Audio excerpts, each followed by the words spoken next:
Welcome back to the Seedy AF podcast. I'm Jocelyn. And I'm the Omega. We're excited to have you here for another episode where we explore the good, the bad, and the ugly of adult game development. Now let's get seedy. In today's episode, we'll be answering a question from Callisto on our Patreon.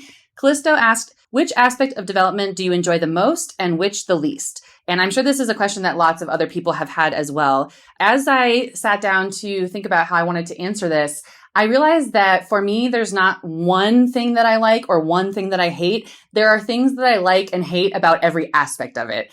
For example, with writing, I enjoy writing. It's always been a hobby and a passion of mine, but having to write for a job makes it very different because oftentimes you're having to write when you're not particularly inspired to write, because if you don't write it now, then development is going to get delayed.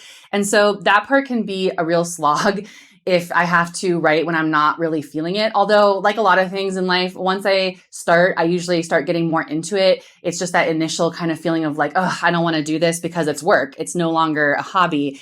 But, once I get into it, I usually enjoy it, but it can really be daunting. Do you think that the branching kind of makes it a slog for you as well when it comes to Shot in the Dark? I think it does, probably not in the way that people think. I get excited to make all the different branches. I don't really have any problems keeping up with them all. What can be a slog is that I typically write like a canon version of the script that, then I will go through and add all the variable dialogue or like other paths. And that can be kind of a slog in that it's not the most creative, fun work. It's a lot of times it's writing the not as fun paths, like, oh, this is the path if content is locked. Well, that's not usually a particularly fun or interesting path compared to the unlocked content path. I like to put the same amount of effort into everything, but it's harder to put that effort in for sure. And I feel very similarly about making the renders for A Shot in the Dark. I make all the renders and I really enjoy cinematography and photography. So in that sense, it's really fun to play around with lighting and camera and to really bring, as a writer, I've always written things, but I never had the art skills to bring it to life visually. That part is really, really fun and cool, but it can be really, really tedious. And so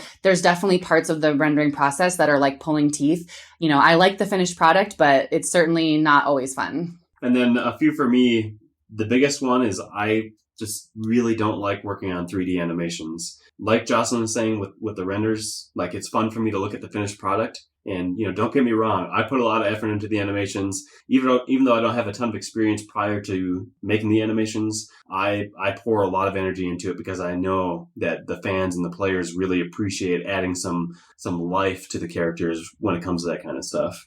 And another thing that I really enjoy is making new features in the code. The walkthrough feature, once I came around to the idea of, okay, we're going to do this, I really poured a bunch of energy into that. And for me, the code perspective of creating this whole new thing that was going to be everywhere, that was going to provide this experience for the players and was going to be dynamic, and especially the drag and drop feature where you assign your love priorities, because that's so fun for people to do, pick, oh, this is my best waifu, this is my favorite love interest, that kind of stuff. And then another thing that I don't enjoy is anything GUI related. And I know you get some fun out of it sometimes, like moving stuff around, making it look nice. It's just not something that provides me any joy. So whenever possible, like especially for Prince of Burbia, for example, I sought out a GUI artist and I'm really hoping that they're going to pan out and be able to do it. And a big bonus is that they're going to put it in the code for me too. And for anybody who doesn't know already, RenPy, the styling code in there, moving around the GUI, it is awful. I wouldn't say I love helping with the GUI. I think it's like a neutral for me, but I can see that you actively hate it. I think we mentioned in one of the earlier episodes, the way that I kind of got involved with the coding was that I was always coming to you and being like, can you move this little thing? Can you change this color? Because I'm very detail oriented and I'm a perfectionist and I want it to look as good as it can, even though I'm not a GUI expert or UX UI expert. I could tell that it was really wearing on you that I was asking for these like little tiny things. And so in that sense, having control in the code base to make those little changes and just tweak things endlessly until it looks as good as I can get it. That for me is, I wouldn't say it's fun. I enjoy the final product, but the actual process is very tedious. But I certainly don't hate it, whereas I think you actively hate it. And then for more context, as a reminder for anybody who doesn't know already, I was a web developer professionally before we started doing this full time. So maybe I'm burnt out on GUI stuff because I did change the colors of a lot of buttons, as Jocelyn said, and move stuff around. And so, yeah, maybe I'm burnt out on it. Maybe I never enjoyed that part to begin with, because I do enjoy like making functions and methods to do what I want in the code. Like with anything, I do enjoy seeing the finished product, assuming that it looks nice if I have to work on it. I think this is another example of where we are different in our strengths, because you're more of a big picture ideas person and I'm more of a detail oriented, like problem solving, nitty gritty kind of person. And, I can struggle sometimes to think big picture or to come up with new ideas or to think outside of the box. And that's something that's very easy for you. So I think we complement each other in that. Again, I don't love doing the GUI, but I certainly don't hate it. And I'm happy to take it off your plate so that you don't have to do that. You mentioned hiring somebody to do the GUI for Prince of Suburbia, how you hope they pan out. And we mentioned in a previous episode that it is very hard to hire and retain people in this industry for very good reasons, not because the people are not good or that they're bad people. But that's something that we, from the very beginning, we wanted to be a little bit bigger studio. Neither of us has the ambition to like run a huge indie studio, but certainly we wanted to build enough of a financial base that we could afford to hire out certain aspects so that we could focus our efforts on the parts that we enjoy and the parts that we kind of have to have control over.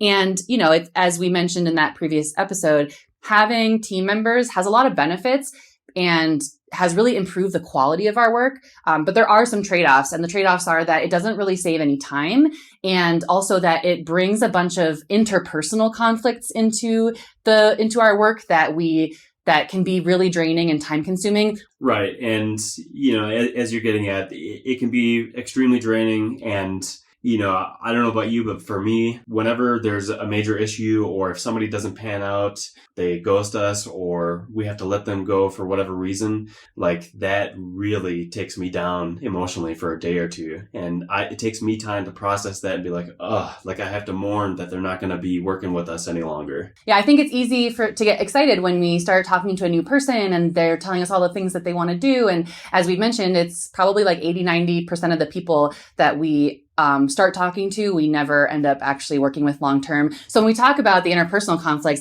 I don't want our current team members to think that they're the source of the conflicts. A lot of it is happening before they ever even make it to like our team server. It's happening behind the scenes where we're trying to find somebody to do this thing, and we invest a lot of time into, getting to know that person and explaining what we want and like clarifying the details. And then they just disappear and you're like, oh my God, I don't want to do that again. I don't want to start from scratch all over again. And it's just so defeating. That also kind of explains, why some developers out there prefer to be like a solo team, not hire anybody else and just do everything themselves, because they know they can rely on themselves. The buck stops only with them, and they don't have to deal with interpersonal relationships. They don't have to sink the time into there. They don't have to do onboarding. All that stuff can take time and is certainly a risk when it comes to developing, no matter what kind of game it is. Another thing I was going to say is one part that I don't necessarily enjoy, but I know is a necessity and provides a lot of value is the translation and localization of the games. It's a serious grind. It's not fun. It's extremely tedious. That being said,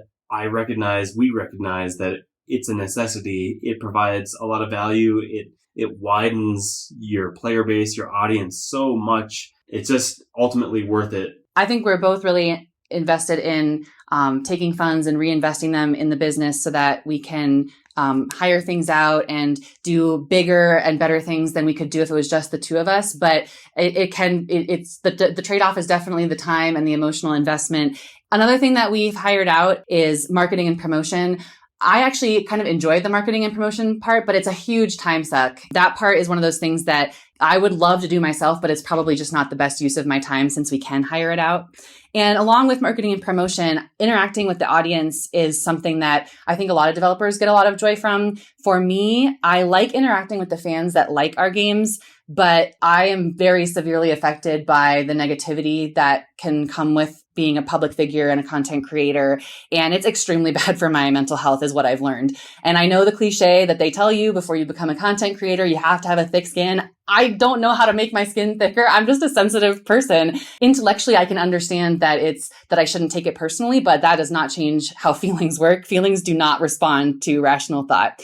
For me, that's kind of resulted in order to avoid seeing a lot of the negativity, I just cannot go into the spaces where players are talking about our games, like in reviews and forums. Therefore, I miss a lot of the positive stuff because I'm unwilling to go into that space at all. I really like the one side of it, but I hate the other side so much that I will throw away the part that I like in order to avoid the part that I hate. And, like Jocelyn, I also like interacting with the fans. I get a lot of joy from the positive comments or the constructive comments where they're legitimately trying to make the game better or help us to do that. It's also bad for my mental health, but I think it's a little less bad than it is for you. The other factor I just thought about is I've been dealing with these negative comments for so many years now. So maybe my skin is much thicker, more like, steel. So they're just glancing off me. It's still irritating, like mosquitoes, when the low effort comments come in, but I don't take them, seriously. And, we've discussed it before where, in the grand scheme of things, the negative comments, they really don't matter. You just got to keep pressing on. You have your vision for the game. You keep going and you deliver for the people who actually enjoy the game. And for a big part of that for me too, and I do not advocate that any developer does this, but in the past when I was just doing it on a part-time basis and I had the low effort people coming in and I used to meme on some of the worst offenders, I got a lot of joy out of it, but I'm sure I also made a lot of enemies back then too. Yeah, there's other devs too that we know that they like to meme and troll and they get a lot of joy from it. For them, it's a cathartic experience. For me, it's not cathartic. I don't like to deal with the fallout of those, so I'd rather just not do it at all. I don't get any joy from trolling or anything, but I know lots of developers do. So, if it really is cathartic for you, just know what you're getting yourself into is all I would say. Right. Another thing is I have a lot of fun with the ideas and the brainstorming, the conceptual phase for creating these games. That also goes into like new updates, like, oh, what's going to be in this update? That sounds like fun. Let's do this in this update. Let's do this with that character. I have fun with that. I do struggle to stay motivated in the middle of the update when you're really in grind mode. You're like, okay, I have to output this. Otherwise, we're not going to have the update on time or in a reasonable time frame. And, this is something, as Jocelyn has said multiple times, where we're kind of tryhards. We did this to ourselves. We're doing 2 games at once. If it was just one game, it'd be so much easier. But we're on the treadmill for sure right now. For everybody, ideas are fun and cheap. And, it's the actual execution that's hard. And I think in our partnership, you are more of the idea person. And then you get me really hyped about ideas. And then when I'm halfway through executing them, I'm like, why did I ever agree to this? This wasn't even my idea. And I'm the one doing all the work, especially with A Shot in the Dark, because I'm doing the writing and the renders, which is most of the work. Yeah, so I definitely take blame. I shoulder that. I will have that weight, that anchor on me. But unfortunately, I'm also bringing you through the work with me. So. Yeah, that's what we signed up for. So I agree. Each individual aspect of putting an update together can become a real grind, even if it's a part that you typically enjoy. You're just doing it so much that it can become really tedious. And the good thing is you get to do lots of different things, so you can kind of break it up. But at a certain point, like, you just have to do all the renders, and that is not always fun. I mentioned before too that I really like, I didn't expect to like being my own boss. I don't like being my own boss in the sense of all the responsibility that comes with it, the stress of being a business owner, the risk of, if it succeeds or fails and that's all on you, and managing people. All these aspects of it are not something that I like. And I anticipated that I was not going to like those things. But what I do like, and I didn't know that I was going to like this, is that I really do like that I'm generating value for myself. Because we are both tryhards, I've always worked so hard in every job that I've ever had, and very rarely has there been any type of reward for that. And I don't just mean monetary reward. For example, in education, I knew that I was not going to make lots of money, but I was hoping, or in the early days, I got a lot of emotional satisfaction from that work, and that diminished over time. And so I was working so hard for literally no reward, not emotional, not financial. This job has been really nice in that I get to really see a direct correlation between how hard I work and how I'm rewarded, not just financially, but also in satisfaction, in player happiness, in the comments that we get, in the number of players that we have. That part really pleasantly surprised me. It's not a secret. Like, I love being my own business owner. I did not enjoy the W-2 work life, working for employers. having bosses that didn't know what they were doing tell me what to do. That is I think the cool part is, yeah, we're both such hardworking people. We are both very reliable. And it is really this nice feeling to just know I can always rely on my boss because my boss is me. And I can always rely on myself. And yeah, that's a great feeling to know that I'm never going to let myself down. That's right. You're the boss. No, I'm not the boss. The Omega's the boss. All right. So we hope that answered your questions about what our favorite and least favorite aspects of the development are. I know we weren't able to give a neat answer of like one favorite and one least favorite, but it's just, there's so much to do and it's so complex that it would be impossible to identify one thing. Thank you to Callisto and all of our Patreon and Subscribe Star supporters who have asked questions and given us great feedback on the podcast. Remember, if you have more questions or topics you'd like us to cover, please reach out to us on our various platforms like Patreon, Subscribe-Star. We're always excited to hear from you, and we hope we planted some seeds with you. See you next time. Bye.